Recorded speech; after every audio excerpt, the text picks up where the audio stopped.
Forest. Днес бихме искали да предложим на вашето внимание кратко видео, в което бихме искали да ви запознаем с възможностите на мобилното приложение Buai, чрез което вие може да получите достъп отдалечен до вашата алармена система и съответно да управлявате различните функционалности, които тя осигурява. За целта е нужно да разполагате с инсталирано приложение на вашия мобилен телефон на това приложение. То може да бъде изтеглено безплатно от съответния маркет на мобилни приложения, било то от Android Market или маркет на iOS. В случая ползваме за примера телефон с Android, на който сме инсталирали приложението Buai и след неговото стартиране бихме предложили на вашето внимание да се запознаете с неговите функционалности. Разбира се, то е безплатно за използване, но за да може да се възползвате от пълния набор от услуги, които предоставя приложението, трябва да разполагате с платена регистрация в SWAN серверите на Paradox, което е ясно, че трябва да стане отделно и съответно да разполагате с въпросния subscription, който се състои от сайт ID и вашия имейл, който сте използвали при регистрация на този акаунт и до който вие трябва да имате персонален и легален достъп. В случая в мобилното приложение може да бъдат добавени на алармена система по няколко начина. Тук на трите чертички горе в дясно има един бутон. След неговото натискане мобилното приложение предоставя меню, от което може да се ориентирате всъщност как да стане това нещо. И от менюто My Other Paradox Systems, след като го натиснете, мобилното приложение ви предоставя диалогов прозорец, в който може да въведете така наречения Site Using Token. Той ще бъде предоставен след като си направите въпросната платена регистрация на SWAN серверите на Paradox и с негова помощ ще може да получите достъп до пълния набор от услуги, които предоставят те. Разбира се, това е направено за ваше удобство, за да не въвеждате други идентификационни данни. Но в случай, че не разполагате с такъв, разработчиците на приложението са предвидели и други начини с самото приложение и това е в случая, виждате под кутийките за токена има меню, в което може да изберете командата I don't have site token и да видите, че всъщност добавянето на конфигурация може да стане по други два начина. Директно да си въведете името на сайта, което сте посочили в конфигурацията при регистрация в SWAN серверите на Paradox и последвано от съответния имейл, който сте използвали, или втората опция, директно въвеждайки серийния номер на вашата алармена система, по-точно на централния модул, който се намира на залепен стикер долу в дясно на самата платка. Той представлява 8 символен номер в комбинация от цифри. Съответно уникален за всяка една система. Така че по този начин може да добавите към мобилното приложение съответната конфигурация. Другия начин, по който това може да стане, ако използвате менюто горе в дясно с трите точки, изберете въвеждането на статичен адрес без използване на SWAN облачна услуга. Разбира се, за да получите достъп до на вашата алармена система по този начин е необходимо на домашния ви рутер, към който са закачени включително и мрежовия интерфейс на вашата охранителна алармена система, той да притежава видим от интернет IP адрес. Това би могло да стане като закачите втория свободен WAN порт на вашия домашен рутер към външен доставчик на интернет услуги и да си подсигурите настройки на видим от интернет IP адрес, чрез който бихте могли това устройство да достъпвате с телефон и приложението Bulleye и се намирате където и да било с връзка към интернет. Така че тук в ето това поле може да въведете статичния видим от интернет адрес на вашия рутер, съответно порта, който трябва да използвате, този, който е настроен фабрично от разработчиците на алармената система. Той е 10 000, но разбира се, може да бъде използван и друг номер, стига това да бъде конфигурирано в настройките на самата алармена система. В допълнение към необходимостта от видим от интернет външен IP адрес на вашия рутер, трябва да се направи още едно правило в настройките на самия рутер и да форвърнете съответния порт на алармената система от нейния вътрешен LAN адрес към външния адрес на рутера, за който стана дума вече. Така че на този порт да може да се закачате през приложението от мобилния си телефон. Например, сме инсталирали една алармена система, до която приложението вече има достъп. И сега бихме желали да ви демонстрираме всъщност самото приложение с какви възможности за настройка и за използване на алармената система разполага. Виждате, че след логване в самата система, това разбира се, първоначално приложението ще поиска вашия администраторски код за достъп, който се намира записан в документацията, която сте получили при приемането на вашата къща и оттам може да се ориентирате какъв е той. Той е 4-цифрен код и при първоначално присъединяване на конфигурацията към мобилното приложение, самото приложение ще изиска от вас да го въведете. След това този код се запаметява и съответно приложението не би трябвало да ви пита отново за него, при положение да речем, че сте активирали някаква security услуга за достъп до самото приложение от сорта на биометрично удостоверяване или някакъв друг сигурен начин, за да получите достъп, както до всяко едно друго приложение във вашия телефон.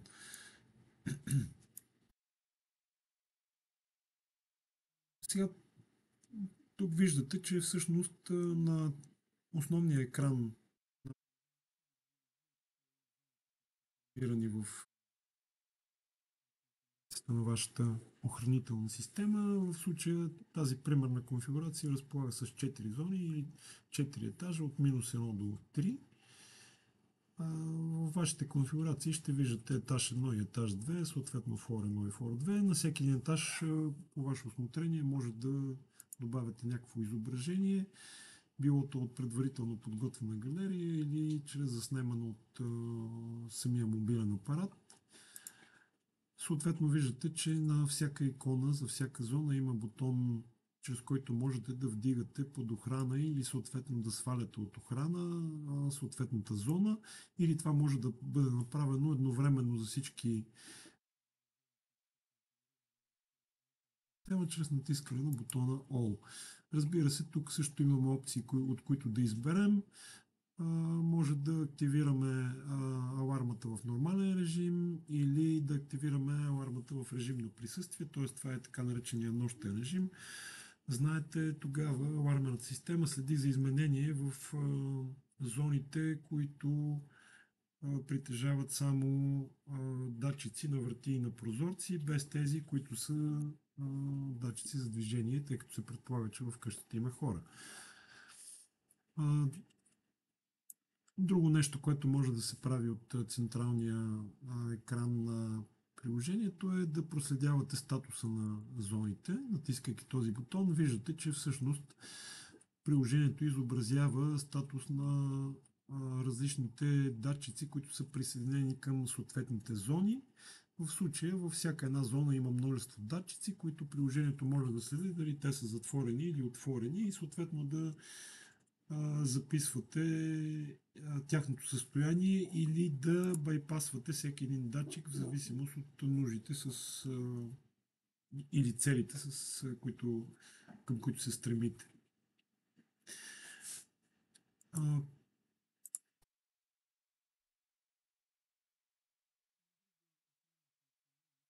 Която би била полезна за използване, се намира в менюто с трите чертички и когато натиснете на името на вашата охранителна система, излиза кратка информация за основните параметри. Разбира се, на първо място седи предварително въведеното нейно име, което може да бъде редактирано от самото мобилно приложение. Това е така, защото то разполага с вече администраторски права върху конфигурационните настройки.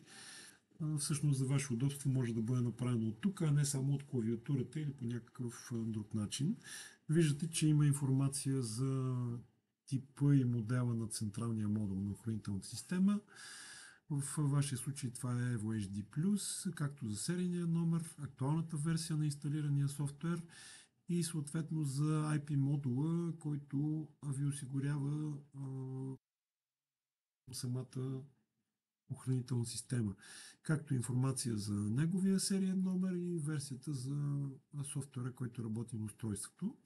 Друга полезна информация за алармената система може да получите от менюто Settings, където на първо място виждате много полезно команда и меню Panel Users, където може да получите списък с всички потребители, конфигурирани в вашата охранителна система. В случая на първо място седи вградения администраторски профил, чието име не може да бъде, всъщност може да бъде променено, както и неговия код. Това са имена, които са въведени при първоначална конфигурация на вашата охранителна система и съответно могат да бъдат променени във всеки момент от вас, натискайки бутончето в страни от кода.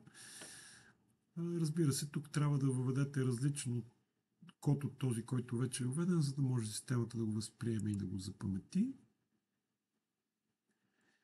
В основния списък виждате и другите два потребителя, които са направени в конфигурацията на вашата охранителна система и които са асоциирани с двете дистанционни управления, които притежавате. Разбира се, от това меню разработчика е предвидил възможност само да промените името на този юзер, както и неговия код за достъп, без да имате възможност да присъединявате или да триете дистанционно управление. Това може да бъде направено единствено и само чрез използване на клавиатурата, която е монтирана до входната ви врата. Направено е с цел сигурност, вероятно, но в допълнение към възможностите на това меню може да контролирате за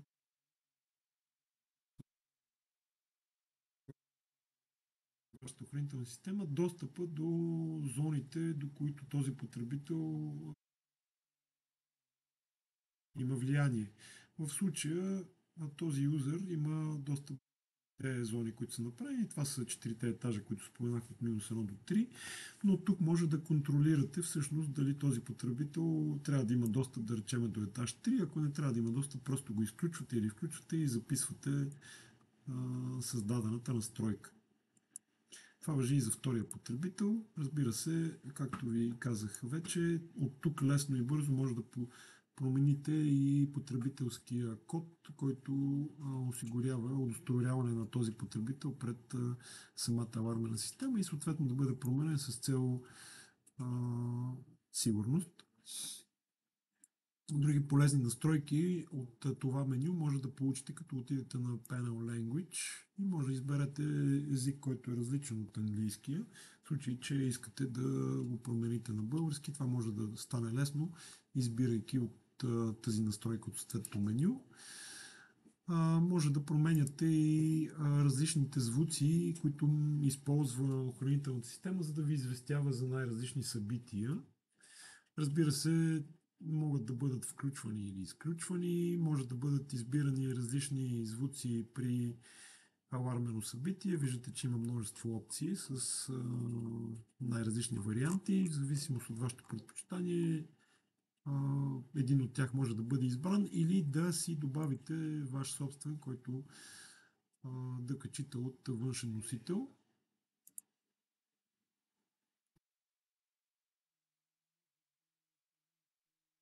Настройките по отношение на звука, който се издава при вдигане на аларма, т.е. на алармната система под охрана, при сваляне на алармената система от охрана или при получаването на системни съобщения. Разбира се, тук настройките са аналогични, може звук въобще да липсва или да си изберете някой от предварително дефинираните или да добавите ваш собствен по. Разбира се, ако нещо се обърка, има полезна настройка, така че да върнете всичко в неговото фабрично състояние и да не се притеснявате за това, че нещо сте променили без да искате. Тук от това меню може да контролирате и push нотификациите на мобилното приложение, за какво да ви известява, за какво да не ви известява. Виждате, когато примерно алармната система се дига под охрана, да получава съобщение или когато има задействане на някакво алармено събитие, при движение, при отваряне на прозорец с врата или при някакво друго събитие.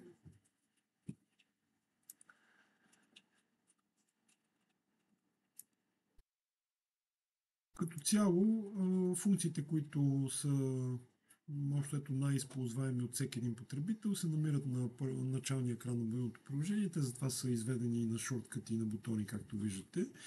И всъщност, използвайки Swan серверите на Paradox, можете от всяко едно място, на което се намирате, през мобилното приложение BlueEye да контролирате състоянието на охранителната система. Дали тя да е вдигната под охрана, дали да бъде свалена от охрана, дали да дигнете частично някои от зоните, да речем само първи или само втори етаж, да байпаснете някой от сензорите, които са инсталирали съответна зона и така нататък. Всичко, което може да правите през клавиатурата на охранителна система или в частност от действието на дистанционното управление. Надявам се, че това видео е било полезно. Ще се включим с още такива. До скоро от нас и чао-чао!